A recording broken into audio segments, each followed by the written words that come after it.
দাড়ি ছোট করে রাখে, এ ব্যাপারে তাকে নিষেধ করলে সে হেসে হেসে বলে এতে কোনো সমস্যা নাই, এ ব্যাপারে শরীয়তের হুকুম কি? এই ব্যক্তি এখানে উপস্থিত আছে, দয়া করে কিছু বলে শাসন করে দেন। আসামি হাজির।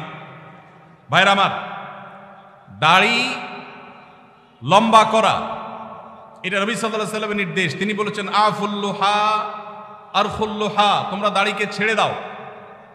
দাড়িকে ছেড়ে দিতে বলেছেন, লম্বা করতে বলেছেন।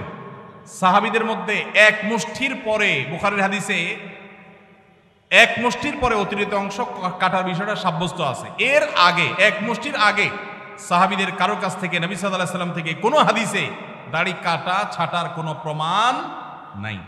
এই জন্য সারা বিশ্বের প্রায় সব উলামায়ে ইকরাম একমত যে দাড়ি লম্বা করা ওয়াজিব। কিছু ইখতিলাফ আছে, আরবের কিছু আলেমদের ভিন্ন মত আছে। বেশিরভাগ আলেমদের মতে হলো দাড়ি লম্বা করা কি ওয়াজিব।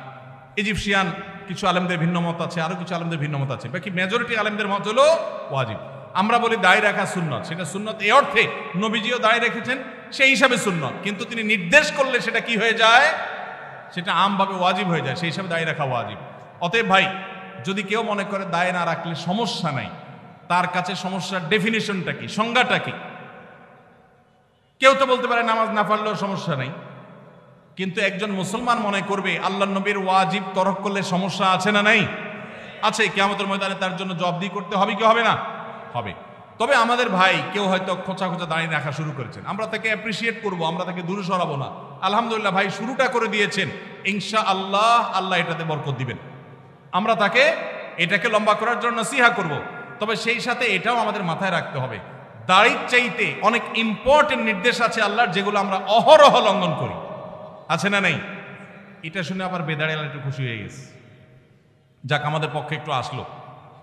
ভাইরা আমার, দাড়ি রাখা ওয়াজিব, সেটা নিয়ে কোনো আলাপ নাই, সেটা নিয়ে কোনো ছাড় নাই।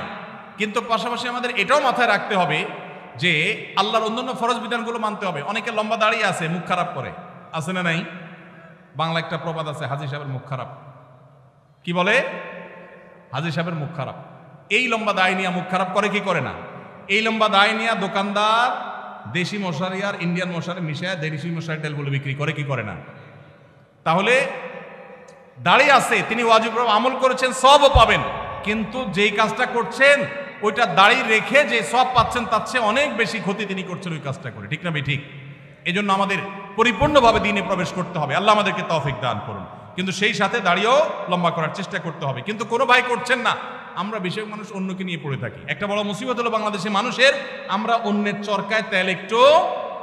আমাকে আল্লাহ দাড়ি রাখার তৌফিক দিয়েছে, আলহামদুলিল্লাহ। আমি এখন চিন্তা করবো আমার আখলাকটা ঠিক হয়েছে কিনা, আমি বউরে বাসায় গালি দিই কিনা, আমি কর্মচারীদের সাথে চালের মতো ব্যবহার করি কিনা, আমি মানুষের হক মারি কিনা, আমি দেখবো আমার বাকি আর কোথায় ল্যাকিংস আছে সেটা আমি দূর করব।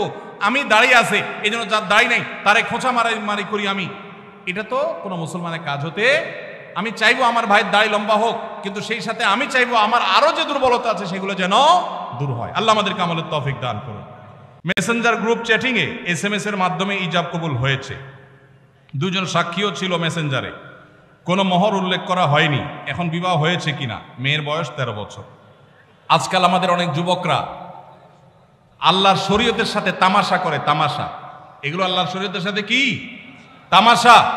দিন কোনো ফাইজলামির নাম না ভাইরা আমার, সিরিয়াস ইস্যু। অনেকে আল্লাহকে সাক্ষী রেখে বিয়ে করে, এটা হলো অতি ভালো সাজা। অতি ভালো সাজা তো চোরের আলামত। এত মানুষ থাকতে, আল্লাহর বান্দা থাকতে আপনি আল্লাহরে কেন সাক্ষী বানাচ্ছেন?